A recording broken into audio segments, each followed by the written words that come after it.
사무엘상 7장 5절부터 12절까지 말씀을 봉독하겠습니다. 사무엘이 가로되 온 이스라엘은 미스바로 모이라. 내가 너희를 위하여 여호와께 기도하리라 하매 그들이 미스바에 모여 물을 길어 여호와 앞에 붓고 그날에 금식하고 거기서 가로되 우리가 여호와께 범죄하였나이다 하니라. 사무엘이 미스바에서 이스라엘 자손을 다스리니라. 이스라엘 자손이 미스바에 모였다 함을 블레셋 사람이 듣고 그 방백들이 이스라엘을 치러 올라온지라. 이스라엘 자손이 듣고 블레셋 사람을 두려워하여 사무엘에게 이르되 당신은 우리를 위하여 우리 하나님 여호와께 쉬지 말고 부르짖어 우리를 블레셋 사람의 손에서 구원하시게 하소서. 사무엘이 젖먹는 어린 양을 취하여 온전한 번제를 여호와께 드리고 이스라엘을 위하여 여호와께 부르짖음에 여호와께서 응답하셨더라. 사무엘이 번제를 드릴 때에 블레셋 사람이 이스라엘과 싸우려고 가까이 오매 그날에 여호와께서 블레셋 사람에게 큰 우레를 발하여 그들을 어지럽게 하시니 그들이 이스라엘 앞에 패한지라. 이스라엘 사람들이 미스바에서 나가서 블레셋 사람을 따라 벳갈 아래에 이르기까지 쳤더라. 사무엘이 돌을 취하여 미스바와 센 사이에 세워 가로되 여호와께서 여기까지 우리를 도우셨다 하고 그 이름을 에베네셀이라 하니라. 사무엘상 7장 5절 이하의 말씀은 미스바 총회라 하는 그런 이름으로 익숙한 사건입니다. 이스라엘 백성들이 사무엘의 부름을 받아 미스바에 모여 회개하고 하나님만을 섬기고 순종할 것을 약속하는 신앙적인 결단의 자리입니다. 그러나 이 미스바 집회를, 그 회집을 말하자면 신앙생활에서 잘못된 길로 갔다가 돌아오는 자발적인 이스라엘 백성의 회개와 재헌신으로 보는 것은 본문에 대하여 깊이 이해하는 데 걸림돌이 됩니다. 전체적인 그 사무엘상의 역사적 위치를 보면 이스라엘은 출애굽해서 가나안을 정복했고 사사시대를 거칩니다. 사사시대는 여러분들도 잘 아시다시피 이스라엘 백성들이 계속적으로 하나님을 섬기는 일에 실패한 기록으로 잘 정확하게 묘사가 되어 있습니다. 그 끝자락에 속하는 때죠. 그리고 왕정이 시작될 겁니다.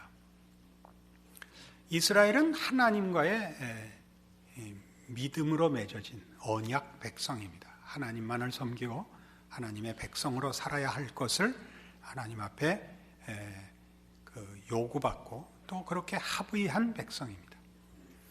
그러나 이제 이 가나안 땅에 들어와 보니까 저들은 현실적으로 하나님의 백성으로 사는 신앙적인 문제보다 먹고 살아야 하는 현실에 직면하게 되어 하나님의 백성으로 살아야 하는 신앙의 승리보다 현실적인 필요에 더 많은 관심을 표명하여 사사기 내내 그랬듯이 신앙적으로는 실패한 역사를 그려내고 있는 중입니다.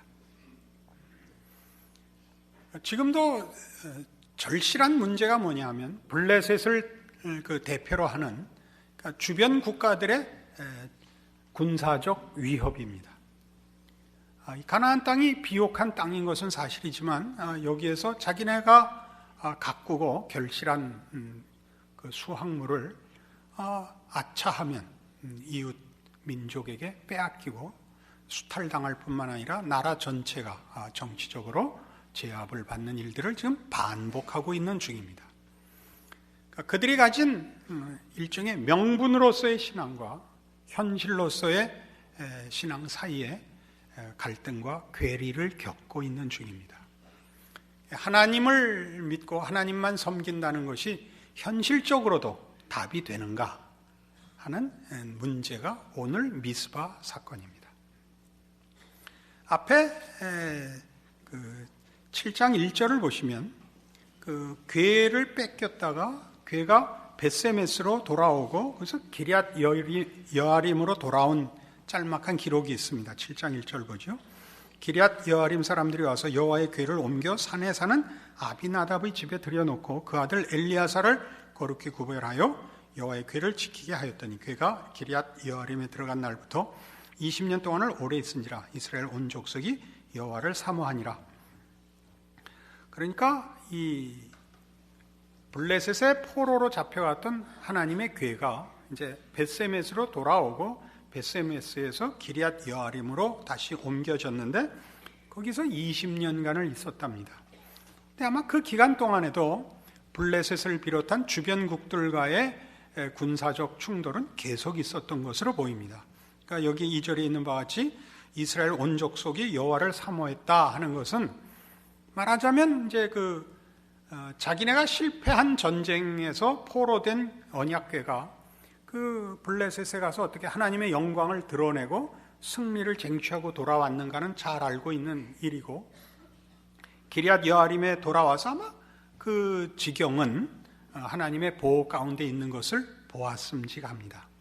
그러니까 하나님으로 우리의 보호자를 삼자는 마음들이 생겼다고 추측할 수가 있습니다.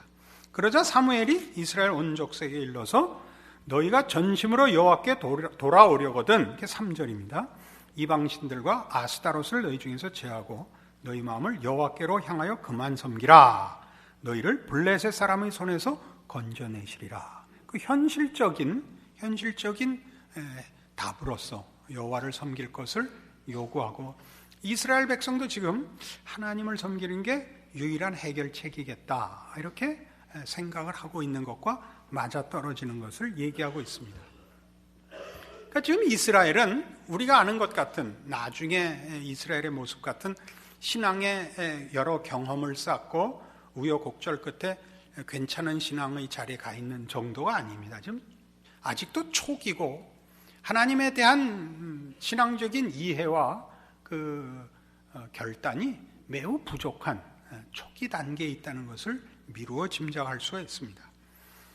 그래서 사무엘이 이스라엘을 미스바로 불러서 하나님만 섬길 것을 촉구했을 때 저들이 동의했지만 이 동의 속에는 신앙적으로 아주 고급한 그런 동의가 아니고, 저들이 가나안 땅에서 살면서 가나안 족속들이 섬기는 신들을 자기네도 섬겼다고요. 여기도 거명되는 것 같이 바알과 아스타롯이 등장하고 있는데, 이런 신들을 섬겨봤자 지거든요.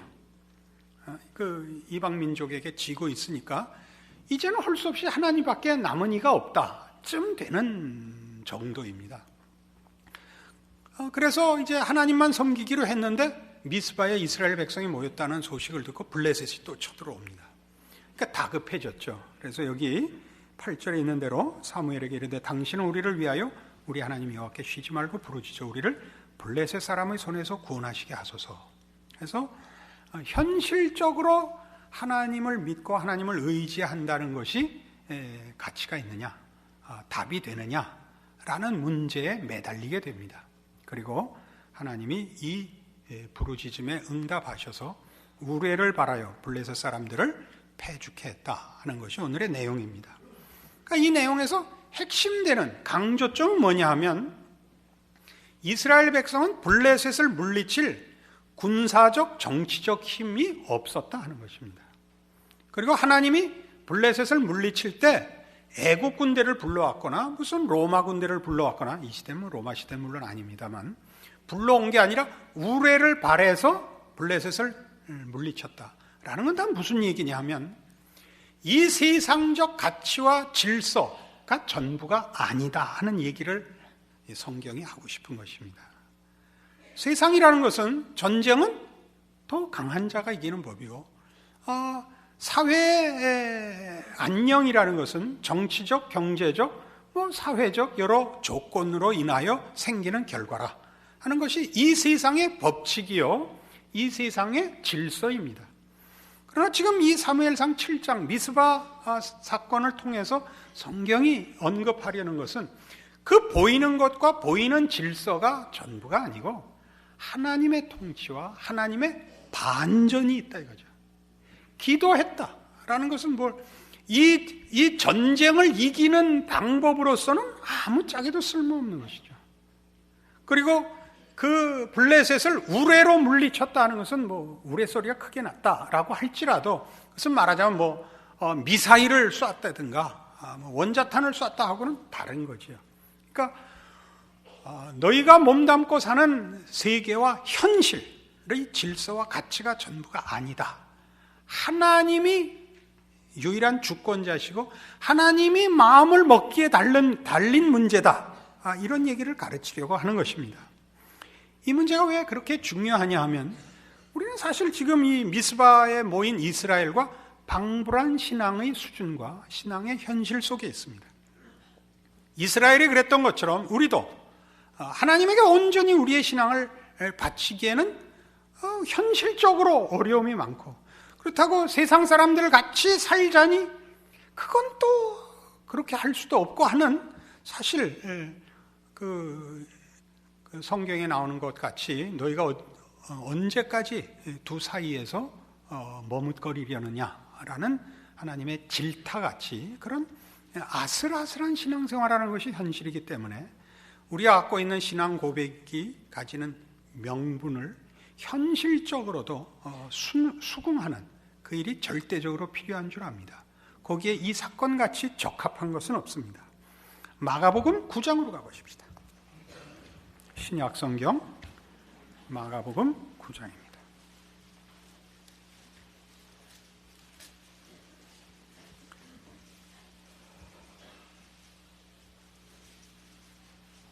신약성경 마가복음 9장 14절, 때는 예수님께서 변화산에 올라갔다 내려와 보니 제자들이 귀신 들린 어린아이 하나를 고치지 못하여 이제 이렇게 조금 소란이 일어나고 있는 장면입니다.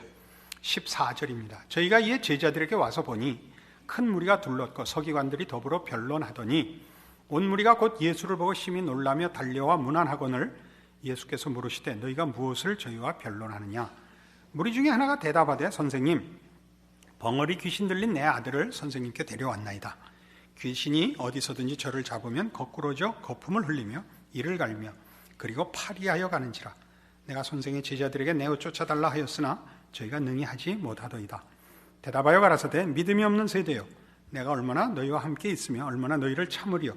그를 내게로 데려오라 하시매 이에 데리고 오니 귀신이 예수를 보고 곧 그 아이로 심히 경련을 일으키게 하는지라.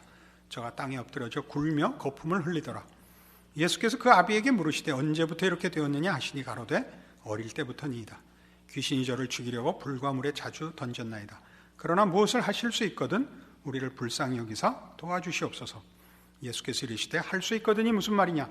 믿는 자에게는 능치 못할 일이 없느니라. 이 사건에서 핵심되는 그 내용은요 22절과 23절에 등장합니다. 그 아비의 요구는 이겁니다. 무엇을 하실 수 있거든 우리를 불쌍히 여기사 도와주옵소서입니다. 그러니까 하나님의 절대 주권은 아직 모르는 거죠. 예수께서 기적을 일으키신다는 사실만 알고 있지 온천하와 역사의 유일한 통치자라는 건 모르죠. 그러니까 무엇을 하실 수 있거든이 되죠. 예수님께서 말씀하시기를 할 수 있거든이 무슨 말이냐? 믿는 자에게는 능치 못할 일이 없느니라로 답을 하셨습니다. 여기서 믿는 자라는 것이 문제가 되죠. 이 믿음은 방법론을 얘기하는 것은 아닙니다. 믿으면 된다. 그 말이 틀린 말은 아니지만 믿는다는 말이 조건이 되면 무조건 기계적으로 결과가 나온다는, 그렇게 사용되어서는 안 되는 말입니다. 믿는다는 건 무슨 말이냐? 하나님의 통치를 아는 것입니다. 하나님의 통치를 믿는 것입니다. 하나님의 통치란 이 세상과 다릅니다. 다르다고 해서 이 세상의 영역이 제외된 다른 영역에서 통치하신다는 뜻이 아니라 이 세상을 포함하여 보이지 않는 세계까지 하나님이 유일한 통치자십니다. 그러니까 하나님은 이 세상에 이런 질서를 허락하셨습니다. 우리 잘 아는 합리적이고 과학적인 자연 법칙을 허락하셨지만 거기에 언제든지 개입하실 수 있는 하나님께서 유일한 통치자이십니다. 근데 그것은 믿음의 영역이며 믿음으로만 아는 영역입니다. 그러니까 믿는 자라는 것은 하나님이 누구시며 하나님이 모든 것의 유일한 통치자라는 것을 아는 자에게는 능치 못할 일이 없습니다. 그러면 현실적으로 우린 그 믿음을 가졌는데 왜 우리의 기도는 응답이 되지 않는가? 이렇게 물을 수 있습니다. 뒤에 이렇게 나옵니다. 28절. 이제 그 귀신을 쫓아내고 나서 제자들은 못했었잖아요. 집에 들어가시면 제자들이 조용히 묻자오되 우리는 어찌하여 능히 그 귀신을 쫓아내지 못하였나이까? 이르시되 기도 외에 다른 것으로는 이런 유가 나갈 수 없느니라 등장합니다. 여기서 기도는 오늘 본문에 본 사무엘상 7장의 미스바에 모인 이스라엘의 기도와 같습니다. 기도에서만 받습니다. 기도라는 것은 우리가 그 문제를 스스로 해결할 수 없어서 누군가 제3자에게 요청하는 것입니다. 그러니까 하나님만이 하실 수 있답니다. 그럼 이제 둘을 다 믿음과 기도를 다 합쳐도 우리 모두에게 이 둘을 우리가 사용하며 그 의미를 알고 있으나 현실적으로 그 기도의 응답을 받은 이들은 많지 않습니다. 그래서 대부분의 성도들은 신앙이 썩 훌륭하지 않죠. 보편적으로 약간 체념한 식의 신앙의 현실이 보편적일 것입니다. 여기는 이런 오해가 있기 때문입니다. 우리가 하나님 앞에 기도할 때 우리가 원하는 결과만을 하나님께 요구하고 우리가 그 결과를 요구한 것이 보이는 세상에 국한된 결과를 요구하고 있으면 그 기도는 절대 응답받지 못합니다. 우리 아이를 좋은 학교 보내주십시오. 그래야 제가 성공해서 잘 먹고 잘 삽니다. 로 기도해서는 그건 우린 그 하나님의 응답을 보장할 수 없습니다. 그러나 우리 아이를 좋은 학교 보내주십시오가 믿음의 눈으로 하나님 이 아이의 인생에 은총을 베풀어 주시옵소서 하면 하나님이 그 기도에 응답하십니다. 다 그렇게 기도하셨죠.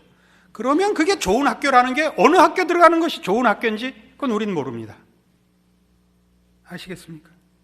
어느 학교를 가든지 그게 좋은 학교인 겁니다.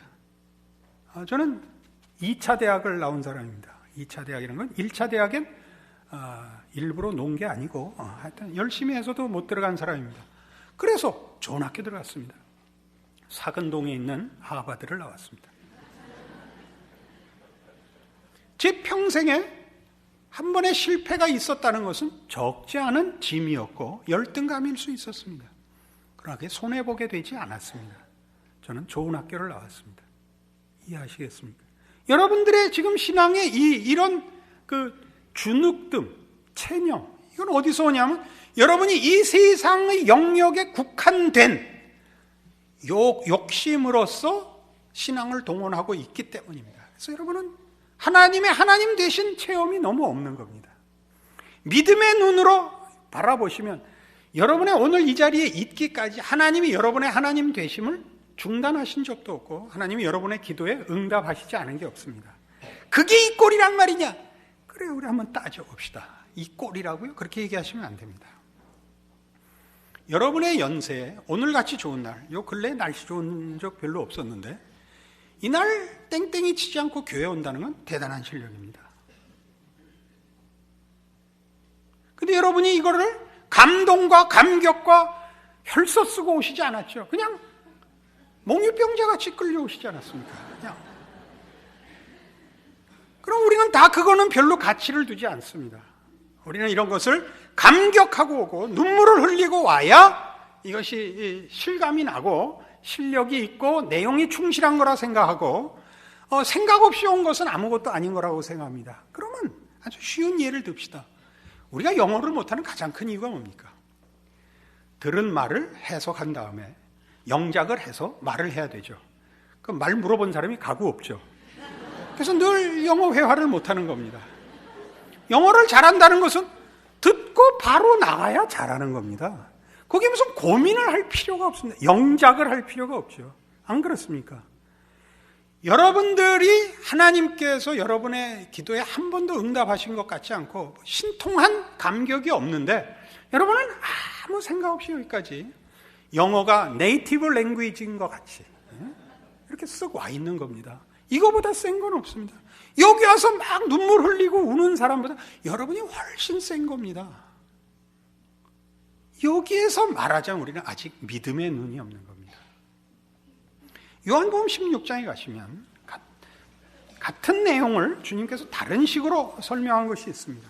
요한복음 16장 16절입니다. 조금 있으면 너희가 나를 보지 못하겠고 또 조금 있으면 나를 보리라 하신대 제자 중에 서로 말하되 우리에게 말씀하신 바 조금 있으면 나를 보지 못하고 또 조금 있으면 나를 보리라 하시며 또 내가 아버지께로 감이라 하신 것이 무슨 말씀이뇨 하고 또 말하되 조금 있으면이라 한 말씀이 무슨 말씀이뇨 무엇을 말씀하시는지 알지 못하노라 하거늘 예수께서 그 묻고자 함을 아시고 가라사대 내 말이 조금 있으면 나를 보지 못하겠고 또 조금 있으면 나를 보리라 하므로 서로 문의하느냐 내가 진실로 진실로 너희에게 이르노니 너희는 곡하고 애통하리니 세상이 기뻐하리라 너희는 근심하겠으나 너희 근심이 도리어 기쁨이 되리라 여자가 해산하게 되면 그때가 이르렀으므로 근심하나 아이를 낳으면 세상에 사람 난 기쁨을 인하여 그 고통을 다시 기억지 아니하느니라 지금은 너희가 근심하나 내가 다시 너희를 보리니 너희 마음이 기쁠 것이요 너희 기쁨을 빼앗을 자가 없느니라 그날에는 너희가 아무것도 내게 묻지 아니하리라 내가 진실로 진실로 너희에게 이르노니 너희가 무엇이든지 아버지께 구하는 것을 내 이름으로 주시리라 지금까지 너희가 내 이름으로 아무것도 구하지 아니하였으나 구하라 그리하면 받으리니 너희 기쁨이 충만하리라 예수님께서 이제 제자들에게 내가 곧 죽는다 그리고 다시 부활하겠다 제자들에게 무슨 말인지 이해를 못하는 겁니다. 왜요? 죽으면 끝이지 죽었다가 다시 살아서 오시겠다니까 무슨 말인지 납득을 할 수가 없는 겁니다. 예수님이 당신의 죽으심과 부활로 인하여 우리에게 허락될 새 세상 하나님의 통치의 부름을 받는 그의 자녀로서 사는 새로운 세상을 뭐라고 약속하느냐 하면 기쁨이 충만한 세상이 될 것이라 이 세상이 기쁨이 충만한 게 아니라 하나님의 통치로 인한 신자들의 기쁨의 세상이 될 것이라 그리고 내 이름으로 무엇을 구하든지 받을 것이라 라고 선언하십니다. 그것이 말하자면 기독교 복음이요 우리 기독교인들이 가지는 신앙의 자랑입니다. 예수로 인하여 허락된 하나님의 통치의 진실하심과 그 구원과 부활 생명과 하나님의 통치 아래에서 누리는 모든 특권들이 이제 모든 믿는 자에게 허락된 세상 속에 삶 속에 우리가 있습니다. 그러니까 우리는 우리의 모든 것을 구하고 우리의 삶을 예수 안에서 하나님의 보호하심 속에서 기쁨으로 살 수 있습니다. 그러나 여기 언제나 뭐가 걸리죠? 믿음 안에서 구원받은 자로 제한되어 있습니다. 그것이 우리들입니다. 그런데 그것이 가지는 진정한 영적 승리와 영적 완성과 영광을 위하여 세상적인 것들과 이게 꼭 함께 가지 않는 것 때문에 우리는 모두 우리가 가진 특권들을 신자된 자랑들 그 약속들을 사실 의심하고 사는 것이요 누리지 못하고 사는 것일 겁니다. 그러니까 여러분 모두가 우리가 믿는 이 신앙의 그 귀한 것을 확인하셔야 됩니다. 우리 각 개인의 믿음을 따라서 일어나는 것이지만 역사상 예수 그리스도 안에서 시작되고 선포되고 이루어진 하나님의 새로운 구원의 통치요 부활 생명의 통치요 예수 안에서 모든 것이 주어진 복주심의 이 통치는 시작이 되어 이 세상에 하나님의 그런 예수 안에서의 찾아오심과 복주심으로 이미 실천되고 있습니다. 각자의 믿음을 따라 누리기도 하고 못 누리기도 하는 것이죠. 우리가 못 누리는 가장 큰 이유는 뭐라고요? 믿음으로만 들어가는 영역을 믿음 아닌 세상의 가치관을 가지고 믿음 안에 통치하시는 하나님을 불러내고 싶은 데서부터 늘 실패합니다.